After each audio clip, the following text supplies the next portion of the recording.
प्रकट करना चाहते हैं कि ये एक जर्नी का हम लोग शुरुआत जो किए थे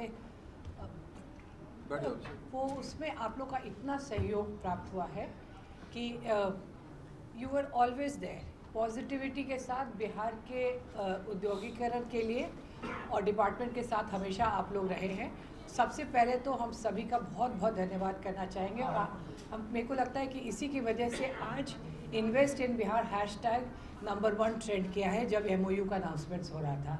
अगर आप लोगों में से जो प्रिंट है, मीडिया है, सोशल मीडिया के लोग हैं, अगर आप लोग नहीं रहते तो इन्वेस्ट इन बिहार करके हैशटैग नंबर 1 पे पूरे इंडिया में ट्रेंड करें, ये अपने आप में हम लोगों के लिए आप लोग का सहयोग का प्रतीक है। आप लोगों ने बहुत पेशेंस दिखाया।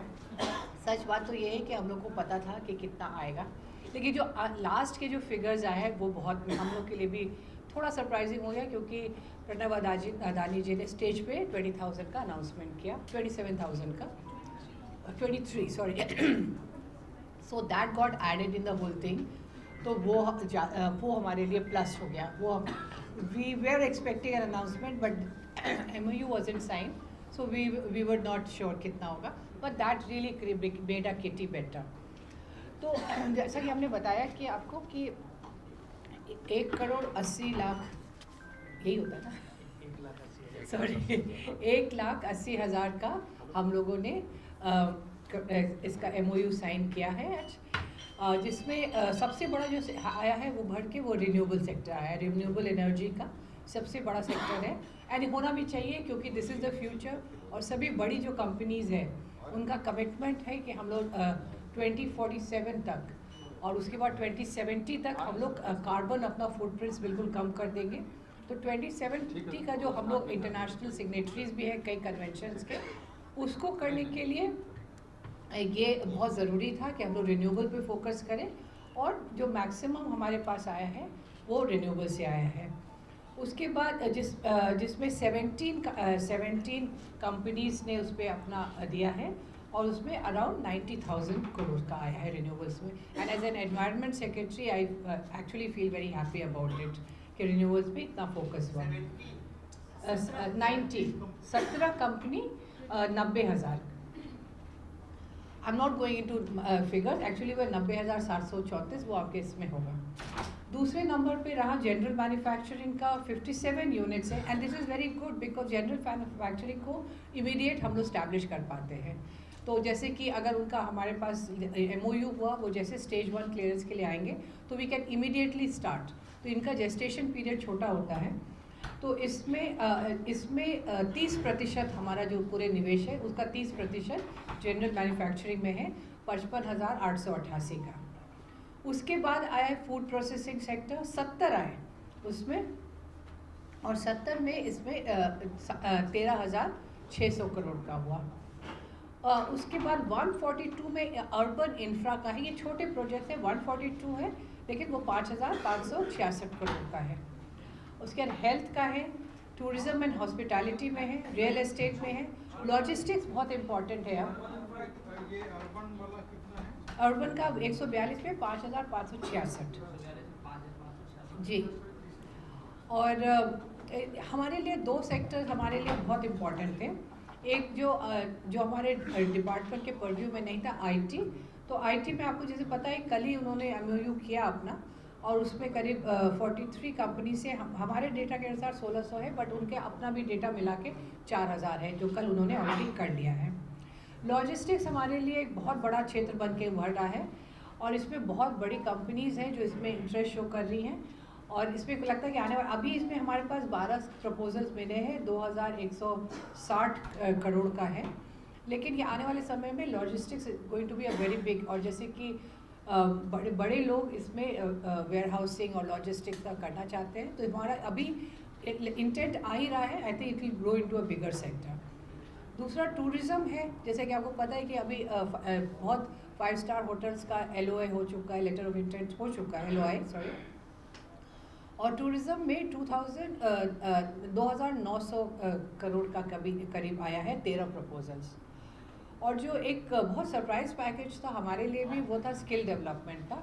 तो स्किलिंग में इसमें बहुत लोगों ने इंटरेस्ट शो किया है। टाटा की तरफ से हमारे पास बड़ा प्रपोजल आया उसमें, और वो इसलिए इम्पॉर्टेंट है कि ये स्किलिंग पे अगर इन्वेस्टमेंट होता है तो हम लोग we can make our local labour force ready for the जो इन्वेस्टमेंट्स आएंगे, तो हम लोग उनको कंपनीज और के डिमांड के अनुरूप उनको ट्रेनिंग दे पाएंगे। टेक्सटाइल पर्सनल फेवरेट है मेरा, क्योंकि इस जी किसमें स्किल्स का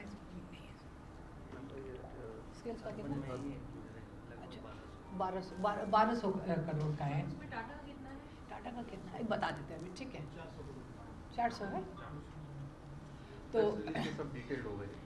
तो मैं कह रही थी कि सबसे जो मेरा अपना पर्सनल फेवरेट है टेक्सटाइल, क्योंकि दो तीन रीजंस है इसमें। एक तो बहुत अच्छा लगता है जब मेड इन इंडिया का आता है उसमें। अभी तक मेड इन वियतनाम और made in Cambodia, made in Bangladesh का था। नाउ इट हैज़ स्टार्टेड कि मेड इन इंडिया भी शुरू हुआ है, और बड़ी कंपनीज के हैं जैसे ज़ारा है, गैप है, उस तरह के लोग अब यहाँ बन रहे हैं।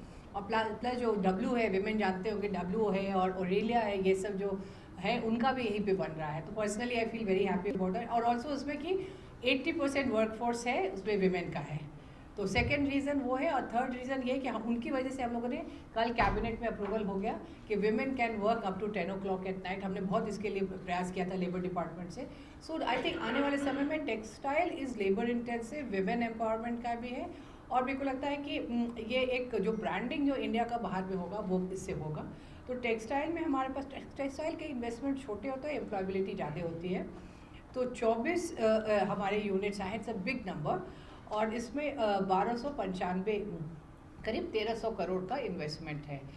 हमारी 2 प्रोसेसिंग यूनिट से भी बात चल रही है। जो प्रोसेसिंग एंड डाइंग यूनिट्स का है उन्होंने MOU नहीं किया, बट हम नहीं कर पाए क्योंकि उनका कुछ इश्यूज था। But processing and dyeing unit का भी होगा। It's a big investment which is coming in textile sector.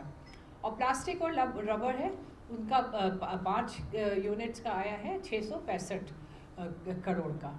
तो ये हमारा मोटा मोटी मैंने आपको डिटेल्स बताया है जी। अच्छा सॉरी, हेल्थ का 35 है और इसमें 3360 है। इसमें वो भी है जो कॉलेजेस बनाना चाहते हैं, सिर्फ हॉस्पिटल्स नहीं है। जो नर्सिंग स्कूल्स या प्राइवेट हॉस्पिटल्स या शंकर नेत्रालय जो है जिसका भी कैबिनेट से भी अप्रूवल हुआ है, उनका भी है इसमें। तो हेल्थ का 35 का नंबर है और 3360 का है इनका। तो ये हमारा जो अभी तक का वो 1,80,000 करोड़ का आप जस्ट MOU साइन किया हम लोगों ने। और मुझे लगता है कि अब हमारा विभाग का काम बहुत बढ़ गया है, क्योंकि अब हम लोगों को ये तो MOU हुआ। अब जो इन्वेस्टर्स हमारे पास आए हैं, अब हमको इनको धरातल पे उतारना है। कुछ प्रोजेक्ट्स लंबा समय लेते हैं, 2 या 3 साल लेते हैं, कुछ इमीडिएट हो जाते हैं, जैसे टेक्सटाइल इमीडिएट हो जाएगा हमारा।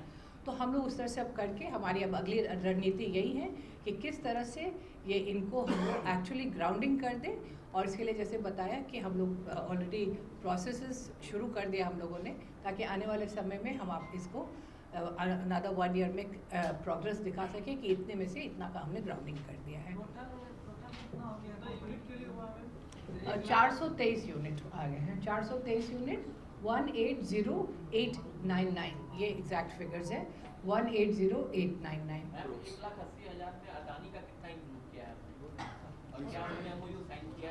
उन्होंने MOU मैंने जैसे पहले ही बताया, क्योंकि अश्योरेंस था उनके तरफ से जब उनका आना कंफर्म हुआ था, तो वी वेर श्योर कि वो कुछ अनाउंसमेंट्स करेंगे, लेकिन MOU नहीं हुआ। बट आपको पता ही होगा कि उन्होंने पिछली बार जो किया था उसको उन्होंने ग्राउंडिंग कर दिया है, सीमेंट फैक्ट्री शुरू हो गया, लॉजिस्टिक्स का भी इस बार इंटरेस्ट शो कर रहे हैं वो लोग।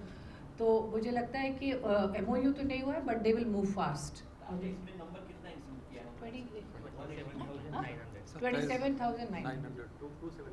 27,900 इंक्लूडेड है, वो इंक्लूडेड। आईफोन कंपनी आ रही मैं उसके बारे में हम क्या, वो आए थे, उनके प्रतिनिधि आए हैं, वो फील्ड विजिट भी करके गए हैं, वो 2 साइट भी देख के गए हैं। But they are the company जो बहुत प्राइवेटली काम करती है, बहुत सीक्रेटली काम करती है। सो दे केम एंड वेंट, MOU नहीं हुआ, बट मुझे लग रहा है कि they went back very positive यहाँ से। एक सवाल मेरा है, पिछले साल हुआ था 53,000 करोड़ का, वो 53,000 करोड़ क्या वो दिख रहा है, लग गया उद्योग? देखिए उद्योग लगने में समय लगता है। जैसे कि आज हम लोगों ने सिंघानिया साहब के साथ किया हल्दीराम के, तो उनको हम लोगों ने ज़मीन दे दी, तो उसको शुरू करवा दिया काम। लेकिन उनका कहना है कि उनको 6 महीने तो अपना स्टेट ऑफ द आर्ट जो उनका प्रोसेसिंग सेंटर बनेगा वो होगा, 6 महीने में वो फिर वो ट्रेनिंग देंगे। तो कोई भी कंपनी एकदम रातों रात नहीं इस्टेब्लिश कर पाती है, लेकिन ग्राउंडिंग हम लोग कर देते हैं। ग्राउंडिंग का क्या मतलब है, क्या हमने उनको स्टेज 1 क्लियरेंस दे दिया, या हम लोगों ने उनको CTE या जो कंसेंट टू ऑपरेट है और कंसेंट टू इस्टेब्लिश ये दे दिया, या हम लोगों ने किसी तरीके से उनको कोई लैंड अलोकेट कर दिया बियाडा के माध्यम से, या इंडिपेंडेंटली वो लैंड दिया तो उनका कन्वर्जन जो होता है वो कर दिया। तो किसी न किसी तरीके से, या बैंक लोन में उनका कुछ होता है तो वो, तो वी सी दीज थिंग्स। अगर लैंड में उन्होंने इन्वेस्ट कर दिया यानी कि हमने उनको ग्राउंड कर दिया, अगर कंसेंट टू इस्टेब्लिश ले लिया उन्होंने यानी कि वो इस्टेब्लिश करेंगे ही करेंगे। तो ये एक बात आती है, कंफ्यूजन होता है लोगों को कि 53,000 करोड़ जिस कंपनी ने वो किया, इस बार जो 1,80,000 है उसमें ऐड है क्या? नहीं बिल्कुल नहीं ऐड है, नहीं वो बिल्कुल है। 53,000 करोड़ ग्राउंडिंग कितना का? पिछली बार का हम लोगों ने बताया 38 50,300 करोड़ था, मतलब 53,000 नहीं था, और उसका में से 38,000 करोड़ से अधिक का ग्राउंडिंग हो चुका है। मैम ये जैसे हमारे पास जमीन अमाउंट में आ रहा है, हमारे पास का लैंड बैंक कितना है अवेलेबल? जैसे कि 850 अभी हमारे पास 1800 एकड़ ज़मीन है हमारे पास, जो इंडस्ट्रियल विभिन्न इंडस्ट्रियल एरिया में है। बट उसमें अभी AKIC जुड़ जाएगा जो गया वाला है, तो उसमें 1600 और ऐड हो जाएगा। और इसके अलावा कैबिनेट ने अप्रूवल दे दिया है कि हर एक ज़िले में अब इंडस्ट्रियल पार्क को स्टैब्लिश किया जाए, और हम लोग we are moving very fast है। जैसे कि हाजीपुर में ऑलरेडी हम लोगों ने 1100 एकड़ का प्रस्ताव कर दिया, जो LOA होता है वो कलेक्टर को दे दिया है कि आप इसको करिए इशू। और इस तरीके से भागलपुर में भी 800 एकड़ का हम लोग कर रहे हैं। तो अलग अलग जगह में बड़े लैंड पार्सल्स हम लोग सिलेक्ट कर रहे हैं, जिसका एक्विजिशन की प्रोसेस अब कैबिनेट में चल रही है। यूनिट्स के लिए पर्याप्त है हमारे पास? बिल्कुल पर्याप्त है, क्योंकि ये इसमें मेरे को लगता है कि रिन्यूएबल्स जो है, रिन्यूएबल्स में ज़्यादा ज़मीन चाहिए होती है, और क्योंकि रिन्यूएबल्स का जेस्टेशन भी लंबा होता है, वो छोटे छोटे शुरू करते हैं, तो रिन्यूएबल्स का फिर वो लोग खुद भी ज़मीन ढूंढ रहे हैं।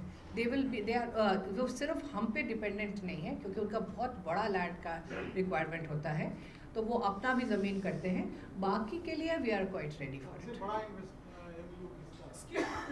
सबसे बड़ा हमारा सन पेट्रोकेमिकल्स का था 36,700। Excuse me, ma'am. Ji. I'm Nidhi from ABP. मेरे Yes. 2 questions हैं। पिछले बार जो MOU साइन हुए थे उनमें कितना इन्वेस्टमेंट हुए, कितने परसेंटेज? इस बार के MOU में क्या सरकार को उम्मीद है कि कितने परसेंटेज में इन्वेस्टमेंट होंगे? ये पहला सवाल। दूसरा सवाल है रोजगार को लेकर। बिहार में रोजगार एक ऐसा मुद्दा है जो सालों साल से चलता आया है। नाउ पिछले 2 साल से 2023 और 2024 में इन्वेस्टर सबमिट हुए हैं, तो इससे कितनी उम्मीदें हैं कि पलायन और रोजगार की जो समस्या है वो कम होगी? सरकार क्या करेगी? देखिए, पहले सेकंड क्वेश्चन हम शुरू करेंगे, क्योंकि देखिए जो इस इंडस्ट्रियलाइजेशन और इंडस्ट्री को प्राथमिकता देने की बात उसी समय आई जब कोविड हुआ, और कोविड में हम लोगों ने देखा कि इतने मजदूर बाहर काम कर रहे हैं, and when they came back they wanted to stay here. तो प्राथमिकता तो सरकार की है ही एम्प्लॉयमेंट, और जो भी सेक्टर्स बन रहे हैं उसमें हम लोग ये भी देखते हैं कि उसमें एम्प्लॉयमेंट जनरेशन कितना होता है। इनफैक्ट जब वो अपना करते हैं, सबमिट करते हैं अपना प्रपोजल, तो we specifically ask how many direct employment होगा और हाउ मेनी इनडायरेक्ट एम्प्लॉयमेंट्स होगा। तो उसका डेटा है हमारे पास। पिछले साल हम लोग के यूनिट्स थे 165, 11,350 नौकरियाँ जनरेट हुई।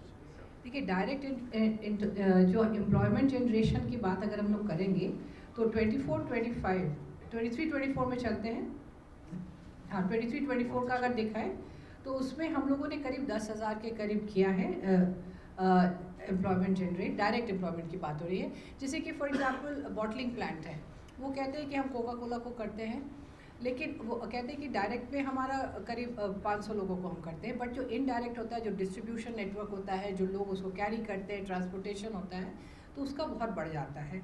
और 24-25 में अभी तक हम लोगों ने 11,352 का जनरेट किया है, जो हमारे पास फिगर्स है। और ये बढ़ेगा। But these are employment figures only from the industrial units, ठीक है। बट इसके अलावा जो सेल्फ एम्प्लॉयमेंट की जो बात हम लोग करते हैं वो है MSME और स्टार्टअप्स का। और कल आपने देखा होगा startups was the best session of the day. इतना एनर्जी, इतना एंथुजियाज्म था लोगों में, तो वहाँ का डेटा इसमें नहीं है, ये सिर्फ इंडस्ट्री का डेटा है। और आपका जो पहला प्रश्न है कि हम लोगों ने कितना इन्वेस्ट कर दिया है, ये पिछली बार जैसा बताया आपने कि 50,000 में से 38,000 का हम लोगों ने ग्राउंडिंग कर दिया। बाकी की बात चल रही है, उसमें भी मेरे को लगता है हो जाएगा।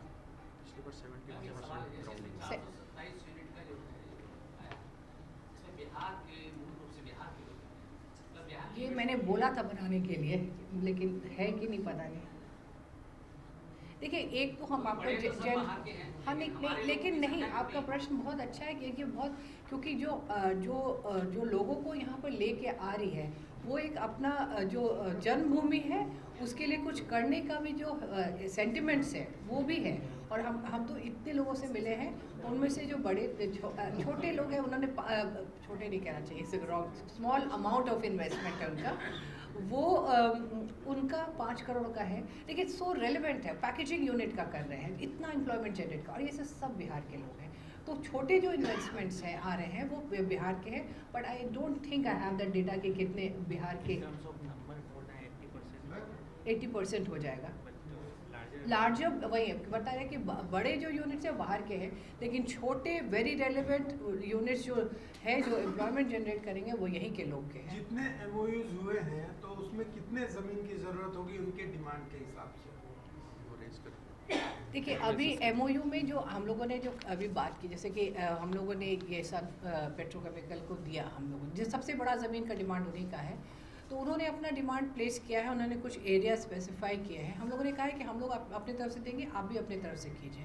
तो it is not only the process कि हम अपने ही इंडस्ट्रियल यूनिट में देंगे, क्योंकि लेकिन वो अपना भी प्रयास करते हैं। जैसे कि अभी ओसवाल ग्रुप का है, बहुत बड़ा उन्होंने MOU साइन किया हमारे साथ, और शुरू काम भी उन्होंने, क्योंकि पहले ही हम लोगों ने इंटेंट दे दिया था, तो काम भी शुरू करवा दिया हमने। तो वो हाजीपुर में खुद ही 100 एकड़ की ज़मीन लेके काम कर रहे हैं। नहीं, कितना एकड़?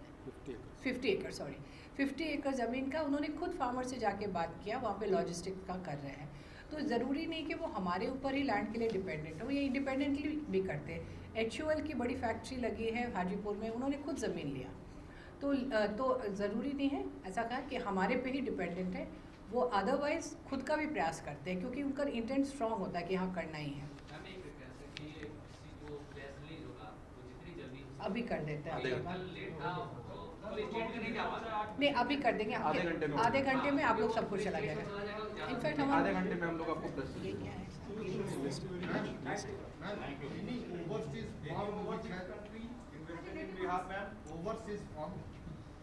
कोका कोला को आप क्या कहते हैं, है ना? तो मल्टीनेशनल तो है ही ना, तब क्या मतलब, देखिए आप लोगों फॉरेनर से क्या मतलब कि let us talk about multinationals ना। टेक्सटाइल के भी तो ब्रांड हाँ, मल्टीनेशनल ब्रांड्स है हमारे पास। बांग्लादेश से कोई कंपनी नहीं आई? बांग्लादेश के एम्बेसडर आए हुए थे खुद, हाँ, ही वाज हियर, और मेरी बात हुई है 2-3, अब ये मतलब है तो बहुत लगाया उन्होंने। वैसे आपने डिप्लोमेट बुलाने का बहुत प्रयास किया, कितने आए आज से, इसी बहाने बता दीजिए। डिप्लोमेट्स कितने आए हमारे पास? हमने जो एम्बेसडर्स मीट किया ना, वहीं पे हमने उनसे बातचीत कर ली। तो यहाँ पर जापान से आए थे, बांग्लादेश से आए थे, और 2-3 कंट्री से आए, ताइवान से आए थे, बांग्लादेश के, हाँ बांग्लादेश, रशिया से आए थे। आए थे, घूम के गए हैं। एक क्वेश्चन से बात, एक क्वेश्चन ये है कि यहाँ पर अभी रोजगार की बात हो रही थी, रोजगार की बात करें तो यूपी हो चाहे इस तरह के इन्वेस्टर सब लोग, लेकिन इसमें जो बेसिक चीज ये है कि जो यहाँ के युवा हैं उन्हें उन कंपनी में कितना रोजगार मिलेगा, कितने परसेंटेज रोजगार के लिए आप लोग बात कर रही हैं, क्योंकि ये आरोप लगते हैं कि बाहर के युवाओं को रोजगार ज्यादा मिल जाता है। नहीं, ये देखिए, ये बिल्कुल लोकलाइज्ड है, यहीं पे लोग आते हैं और यहीं के लोगों को रोजगार मिलेगा, यहीं की महिलाओं को रोजगार मिल रहा है। अब आप मतलब कि यही वो तो बाहर से लोग बहुत कम आते हैं, बहुत कम है इनफैक्ट लोग। और इसीलिए हम लोग एम्प्लॉयमेंट सब्सिडीज़ देते हैं कि आप लोकल लोगों को लेके ट्रेनिंग दीजिए, तो हमारी पॉलिसी का पार्ट है कि एम्प्लॉयमेंट सब्सिडी मिलेगा आपको। तो यहाँ पर लोग बिल्कुल यहीं के लोगों को लेते हैं, और बल्कि बाहर से लोगों को यहाँ लेके आ जाते हैं, जैसे कि IT सेक्टर में बहुत लोग यहाँ शिफ्ट कर रहे हैं।